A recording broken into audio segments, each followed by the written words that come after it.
Hey everyone, so in this video I want to talk about the new patch to 3D All-Stars and what it does for Sunshine and overall what I think about it. So right off the bat I want to say that this patch makes the Switch version infinitely superior to the GameCube version, and overall it does this in three ways. So first of all, it introduces the inverted controls that you can now switch in the options, which I just showed off, meaning you can play it in the original intended way, which is very nice. Second of all, it fixes a lot of emulation bugs, such as the map transition, tanking the game's frame rate, and a few others. And this really adds to the polish of this port.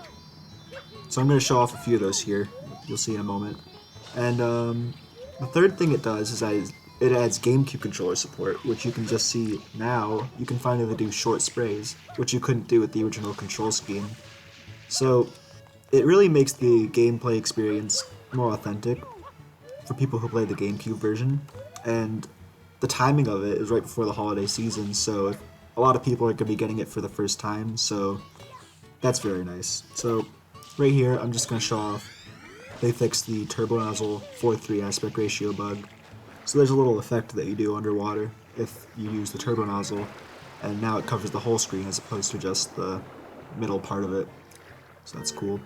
And another issue is the map, which that looks very smooth now. It makes me so happy to use the map and not have the game basically just kill itself. So now we're going to show off a minor emulation error that I'm impressed that they fixed. It means they're paying attention to what the fans are saying. So in Rico 8, if you go into the level in the older updates, you'd see a Pianta falling. And this is because in 4:3 aspect ratio on the GameCube, that Pianta is normally outside of the screen, meaning that if you up the aspect ratio, you would see it falling into its place. But they fixed that, so that's really cool. Movement, especially with Mario Cam, feels very great. Now that you can invert it, I always thought inverted Mario Cam felt way more natural, which leads to some cool movement stuff that you couldn't do even with button mapping. So in a moment here, you're going to see another, this one depends on your outlook. So if you started a race, there'd be this high-pitched droning noise, like kind of like a sensor, and it's missing the original fanfare that came with it. That must have been a bug when they were emulating it, so they re-added that, and you'll see in a moment when I enter the level that what it's originally supposed to sound like does not hurt your ears, as opposed to what came out in the game earlier. So that's very nice. So you'll see me moving along. We'll just cut ahead to where I'm in the race.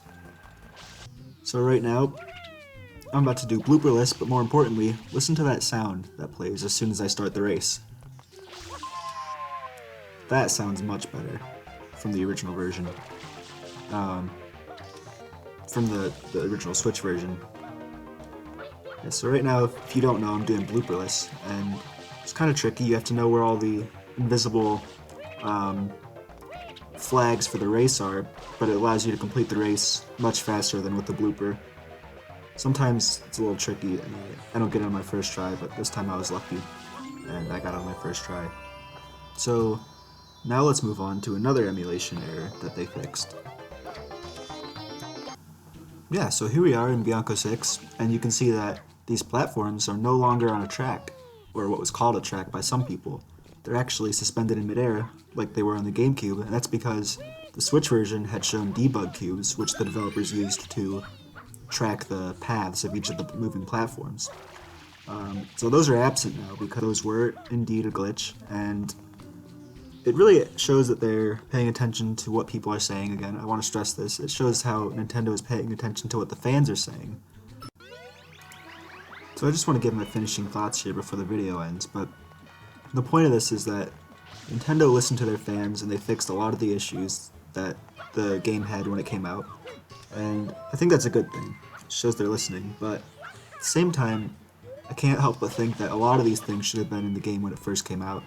It's a bit disappointing that we had to wait, almost 2 months for this, but for people getting it for the first time, which will be a lot of people because the holiday season is coming up, it's going to be great for them. And for people who had the game for a long time, it's nice because now you can finally enjoy it the way it was meant to be enjoyed. So yeah, overall, great patch, and you should all check it out. Yeah.